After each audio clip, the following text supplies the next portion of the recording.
Hi, I'm Dave. We've talked before, I know, and you know about this, my book, The Adventures of HAW. Let me set this up a little bit for you. The first 5 chapters, Derek got to read before he passed away in April of 2023. Now, I'm not really sure how much Michelle got to read before she passed away last September, but it's a really big deal that they were able to read it before they went. The first 5 chapters. I have a lot of favorite chapters in this book, but one of my really favorites is chapter 6. The one thing that my kids and I have in common is that we don't really know our grandfathers very well. Grandpa Frank, to me, has always been a smiling face in a picture frame on the mantle or the piano in our home, right next to Grandma Ruth. Grandpa Gus, he's been in a pile of pictures in a box forever that I still have to organize and put in frames and put on those special frames, those digital frame things. So I don't really know them.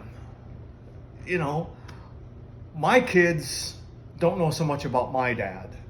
Now, my dad wasn't perfect. He was kind of hurtful at times.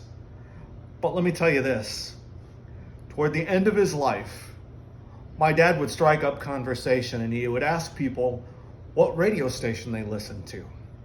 And he would tell them that my son works for the country station here in town. My son is the gerbil. And my dad would introduce himself as the gerbil's dad. I hope my kids and my grandkids and my great-grandkids remember me with a little bit more fondness and kindness than I deserve. They're great, and I love them very dearly. So what I'd like to do is I'd like to share with you a bit of chapter 6, the future. When her full name was called, Neves rose slowly, hesitantly from her desk. Flashbacks from the 7th grade flooded her mind. She didn't like being called to the front of the classroom. She liked being called on first, even less. Why wouldn't her last name start with an M or even Z, she wondered, on that slow, dreaded march.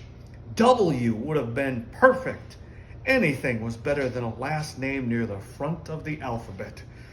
She'd purposely picked her spot in the back, not to engage with the rowdy troublemakers, but so she could hide behind the cover. Sometimes that didn't work. They weren't much of a beard, as one would get an idea to pick on her, then another, until the teacher took notice. Then she would daydream about homeschooling.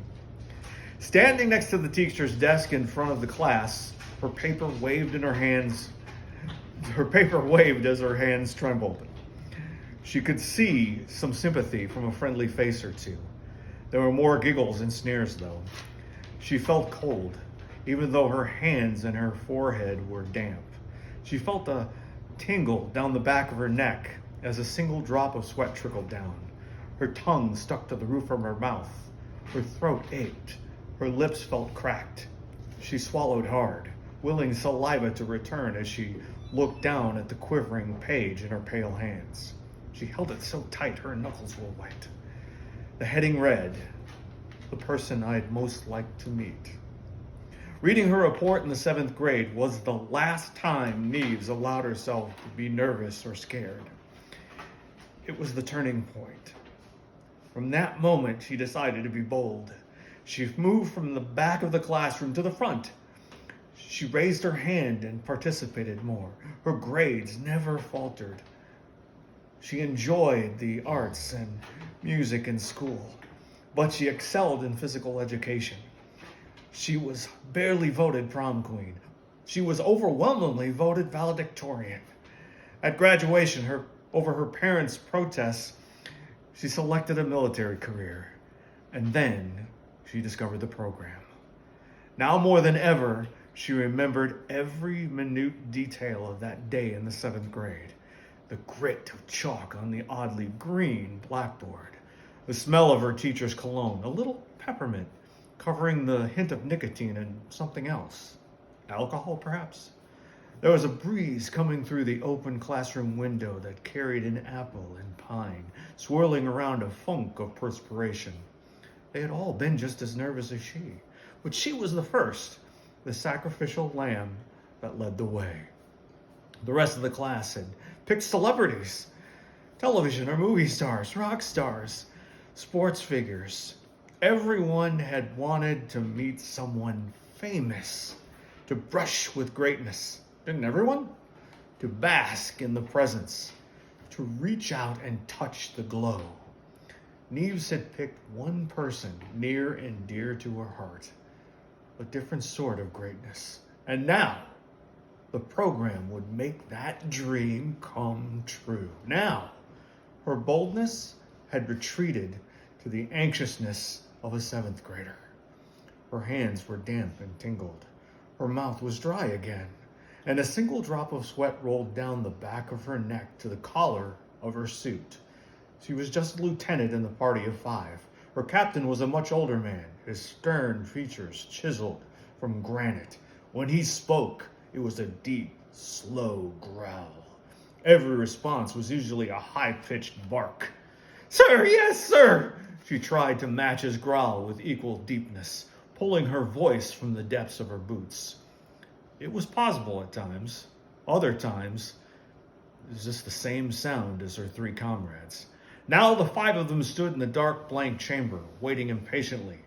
"Final countdown," a warm, cordial voice echoed in the earpiece of her helmet. "We are go in 5. 7th grade Neves recited in her head, "The person I would most like to meet." 4. "The person I would most like to meet," she repeated, this time with more confidence. 3. "In someone very special and dear to my heart." 2. "If I could just..." 1. "We are go for launch." The dark, blank room exploded into a brilliant rainbow of color, her nose filled with an itching, burning tingle of blood and gunpowder. She felt pulled and tugged and pushed in every direction. A wave of nausea and dizziness swept over her. Standing still, she felt as if she were riding a roller coaster. And then, it was done. I hope you enjoy the adventure. It sure was fun writing it.